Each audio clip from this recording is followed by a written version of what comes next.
Hello friends, நான் அஸ்வின் பாபு. இன்றைக்கான video எதை பற்றி இருக்க போகுது? ஒரு ஜென்ரலான ஒரு டிஸ்கஷன் மாதிரி தான் இந்த வீடியோ இருக்க போகுது. தமிழ்நாட்டுடைய அரசியல் களம் எப்படி இருக்குது, ஒரு ஜென்ரல் ஆடியன்ஸோடைய மைண்ட் செட் எப்படி இருக்குன்னு அதை பிரதிபலிக்க முடிஞ்ச அளவு ட்ரை பண்ணுறேன், எக்ஸ்பிளைன் பண்ண ட்ரை பண்ணுறேன். ஓகேங்களா? இதுதான் இந்த வீடியோவில் பார்க்க போகிறோம். பட் அதுக்கு முன்னாடி இந்த மாதிரியான வீடியோஸ் நீங்கள் ரெகுலராக பார்க்கணும் அப்படின்னா சப்ஸ்கிரைப் பண்ணி சப்போர்ட் பண்ணுங்கள். டெய்லி ஒரு வீடியோ போஸ்ட் பண்ணுவேன். இன்றைக்கான வீடியோ தமிழ்நாட்டுடைய அரசியல் களம் எப்படி இருக்குது அப்படின்னு சொல்லிட்டு தான். ஓகே, எலெக்ஷன் டேட் வந்துடுச்சு. ஏப்ரல் 23. நம்ம எல்லாருக்கும் தெரியும். தெரியாதவங்களுக்கு கொண்டு போய் சேருங்க. இது எல்லாருக்குமே தெரியும்.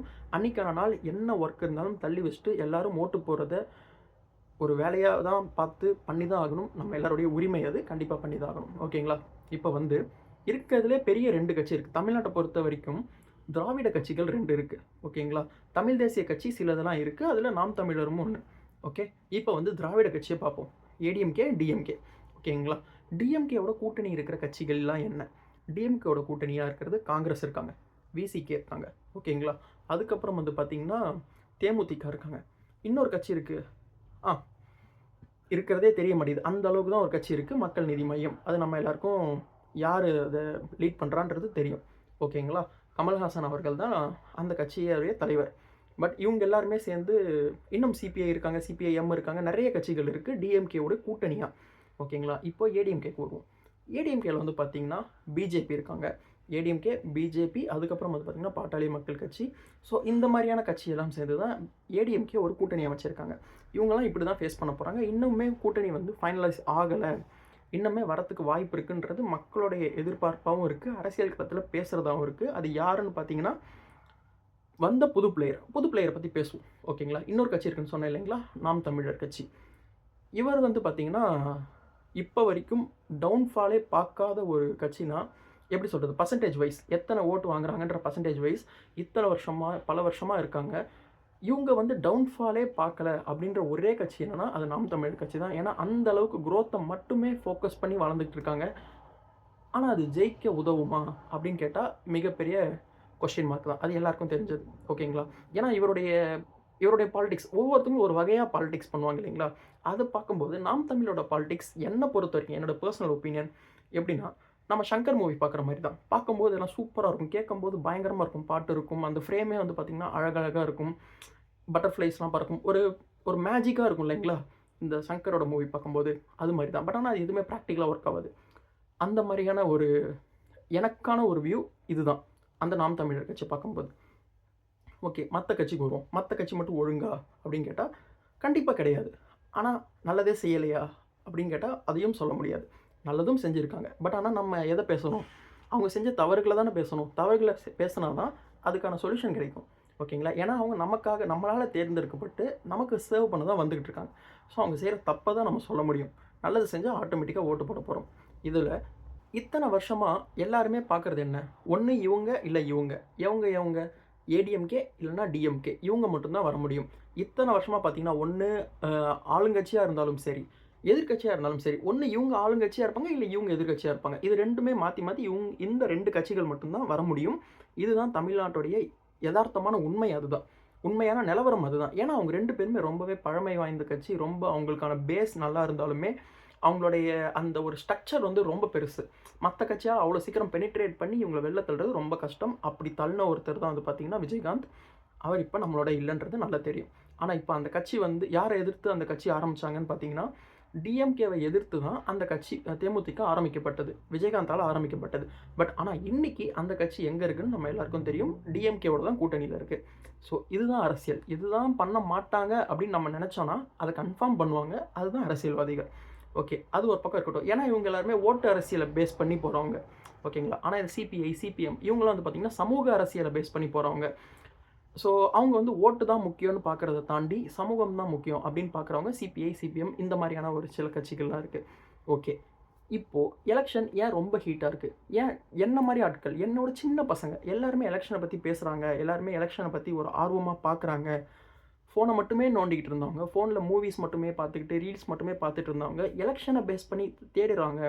அதை பற்றி ஒரு ஆர்வம் வந்திருக்கு அப்படின்னா அதுக்கு மிக முக்கிய ஒரு காரணம், யார் தான் என்ன சொன்னாலும் மிக முக்கியமான ஒரு காரணம் டிவிகேன்ற ஒரு கட்சி தான்.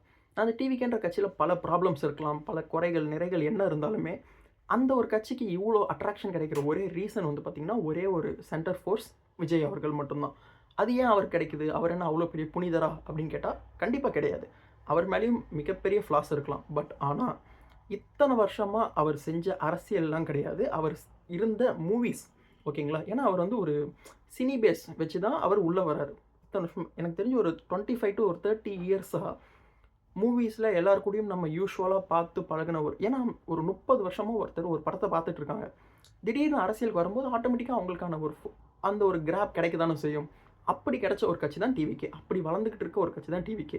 இப்போ வரைக்குமே யாராக இருந்தாலும் எத்தனை சர்வே எடுத்தாலும் இப்போ வரைக்கும் 15க்கு குறையாத அளவுக்கு தான் எல்லாருமே சர்வேஸில் சொல்கிறாங்க. அது உண்மையா பொய்யான்றது மே 4ஆம் தேதி தான் தெரியும். ஏன்னா எலெக்ஷனோட ரிசல்ட் அன்னைக்கு தான். ஓகே, இது ஒரு பக்கம் இருந்தாலும் இப்போது இந்த கட்சி கூட்டணி கட்சிக்கு வருவோம். டிஎம்கே இப்போ வரைக்கும் என்னப்பா பண்ணியிருக்காங்க, எவ்வளோ ப்ராப்ளம்ஸ் நடந்திருக்கு அப்படின்றது. ஏன்னா இந்த இதில் வந்து பார்த்திங்கன்னா இந்த வீடியோவில் ப்ராப்ளம்ஸ் தான் பார்க்க போகிறோம்.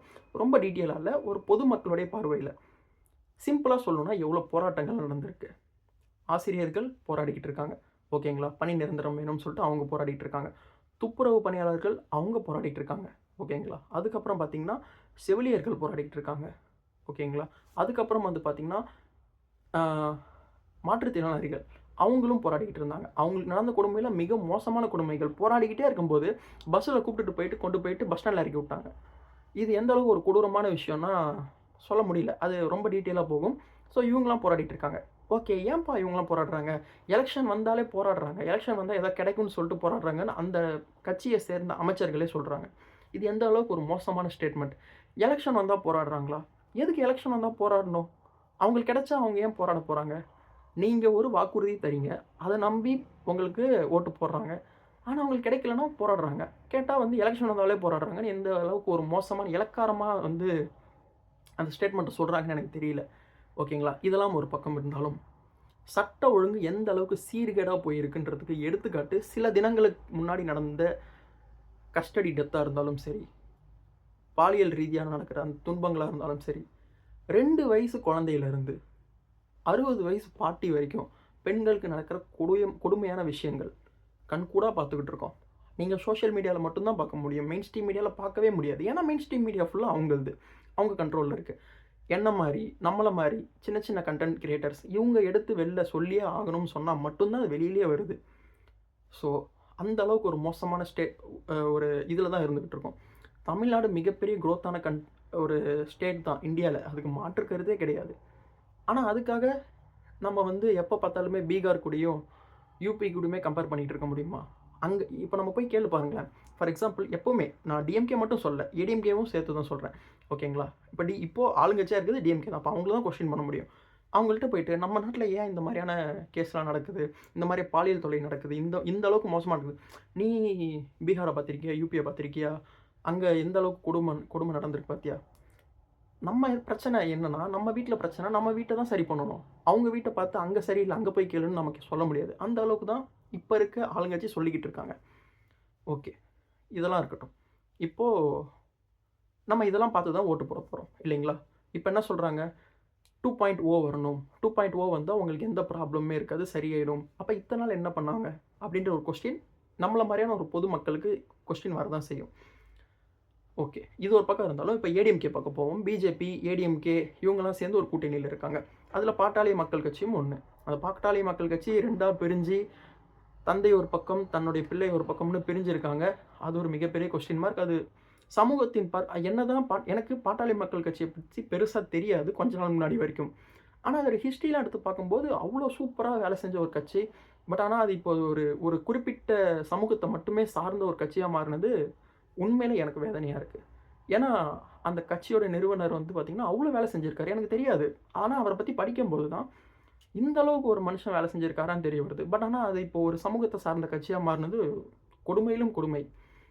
வேறு வழி இல்லை, மாறிடுச்சு, அப்படி தான் இருக்குது. இதெல்லாம் தாண்டி இவங்க ஏடிஎம்கே பீரியடில் என்ன நடந்திருக்கு? ஸ்டெர்லைட் ப்ராப்ளம் நடந்திருக்கு, துப்பாக்கி சூடு நடந்திருக்கு, ஜெயராக்ஸ் ஃபெனிச் கஸ்டடி டெத்து நடந்திருக்கு. எதிர்கட்சியாக இவங்க கரெக்டாக நடந்திருக்காங்களா, கொஸ்டின் பண்ணியிருக்காங்களா, எதிர்கட்சியாக இவங்க ப்ராப்பராக வேலை செஞ்சுருக்காங்களா அப்படின்னு பார்த்தா மிகப்பெரிய கொஸ்டின் மார்க். ஏன்னா யாருமே செய்யலை, யாருமே வந்து பெருசாக போராடல. ஆனால் டிஎம்கே சைடில் இருந்து பாருங்கள், எதிர்கட்சியாக இருக்கும்போது எவ்வளோ ப்ராப்ளம்ஸ் பண்ணியிருக்காங்க. ஒரு சின்ன பிரச்சனையாக இருந்தாலுமே, சின்ன பிரச்சனை கிடையாது. எந்த ஒரு ப்ராப்ளமா இருந்தாலுமே அந்த ப்ராப்ளத்த அலைவா வச்சுக்கிட்டே இருப்பாங்க. ஆனா அவங்க சரி ஓகே அப்படி அலைவா வச்சு சூப்பரா எதிர்க்கட்சியா செயல்பட்ட ஒரே ரீசனுக்காக தான் ஆளுங்கட்சியா மக்கள் எல்லாருமே தேர்ந்தெடுத்து அவங்கள வர வச்சோம். அவங்க அதுக்கான வேலைய செஞ்சாங்களா? கண்டிப்பா கிடையாது.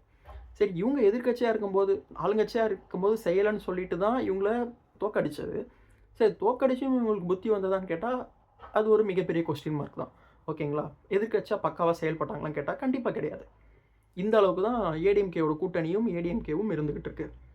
இப்போ நாம் தமிழர் கட்சிக்கு வருவோம். நான் முன்னாடியே சொன்ன மாரி, நாம் தமிழர் கட்சி வந்து பார்த்தீங்கன்னா, இத எப்படி நான் எக்ஸ்பிளைன் பண்றதுன்னு தெரியல. நாம் தமிழர் கட்சிய பத்தி அதுதான் ஒரு கற்பனை உலகத்திலே வாழ்ந்துகிட்டு இருப்பாங்கன்னு வைங்களேன். ஷங்கர் படம் மாரி தான். பார்க்கும்போது எல்லாம் சூப்பரா இருக்கும். பிராக்டிகலா எதுவுமே ஒர்க் அவுட் ஆகாது. அந்த மாரி தான் இருக்கும் நாம் தமிழர் கட்சி. அது என்னோட வியூ. என்னுடைய தனிப்பட்ட வியூ. மக்களுடைய வியூவும் அதுவா தான் இருக்கு. இதெல்லாம் ஒரு பக்கம் இருந்தாலும் டிவிகே. டிவிகே நீங்க யோசிச்சு பாருங்க. டிவிகே பக்காவா இருக்காங்களான்னு கேட்டா, கண்டிப்பா கிடையாது. அவங்க சைடும் நெறைய ஃப்ளாஸ் இருக்கு. பட் ஆனா அது ஒரு புது கட்சி. எப்படி இருப்பாங்க? ஏன்னா அவங்களுக்கு எந்த ஒரு வாய்ப்பும் கிடையாது. ஊழல் எல்லாமே செய்யல.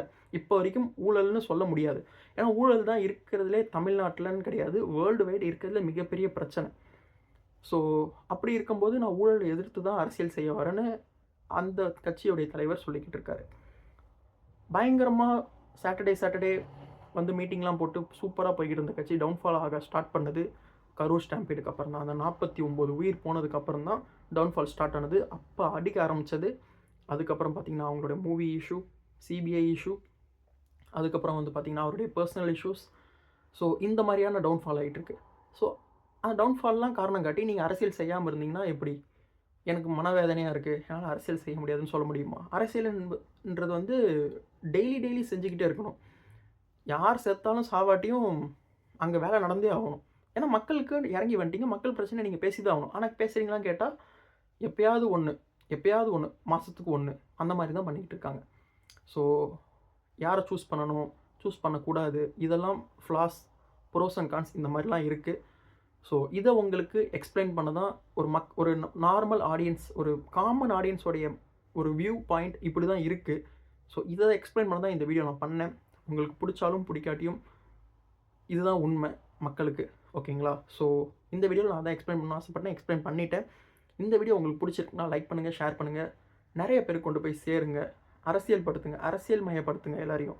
அரசியல் மயப்படுத்தா தான் அவங்களுக்கு தேவையானது அவங்களுக்கு கிடைக்கும். ஒருத்தனை யாரா இருந்தாலும் சரி, உங்களுக்கு பிடிச்ச நடிகரா இருந்தாலும், பிடிச்ச அரசியல்வாதியா இருந்தாலும், யாரா இருந்தாலும் அவங்க பவருக்கு வந்தாலும் வராட்டியும் கொஸ்டின் பண்ணா தான் நம்மள கேட்க ஒருத்தர் இருக்காங்க அப்படின்ற ஒரு பயம் வரும்.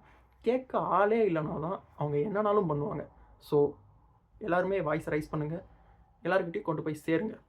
Thank you. நெக்ஸ்ட் வீடியோல பார்ப்போம். Thank you. பை.